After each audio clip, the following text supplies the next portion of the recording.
Hola chicos, el día de hoy voy a grabar un nuevo video, pero no estoy en que estoy animada, pero igual.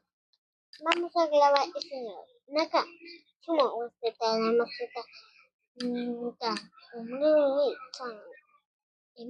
mata alazando y le sacan las vainas a las personas que los ve y se quedan en la escuela hasta la noche.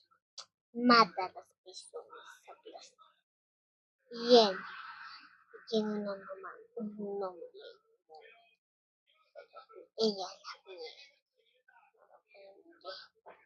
pero puede verla a ella. Y está en la casa de uno.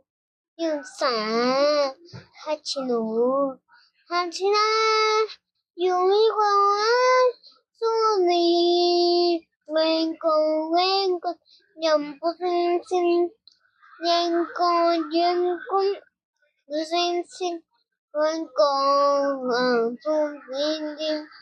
Sunin, Aina, Kanka, Yunsa, Hachino, Hachina, Yumiwa, Suni, Wenko, Campusin, Wenko, Yabusin, Wenko, Yamonsin, I know Yunsa, Hachinu, Hansina, Yunua, Hui, Wenko, Yamburin Sing, Wenko, Yamburin Sing, Wenko, Yamburin Sing.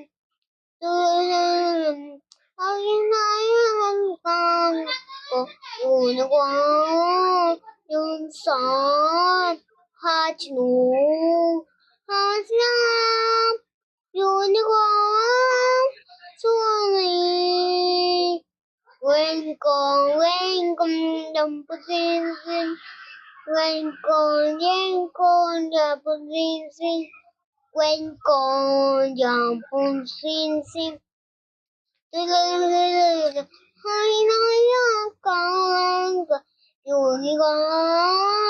Yunsa, Hachinu, Hansina, Yuniwa, Suni, Wenko, Yampusin, Yanko, Yampusin, Wenko, Yampusin. Al final, Unicorn, Yunsa, Hachinu,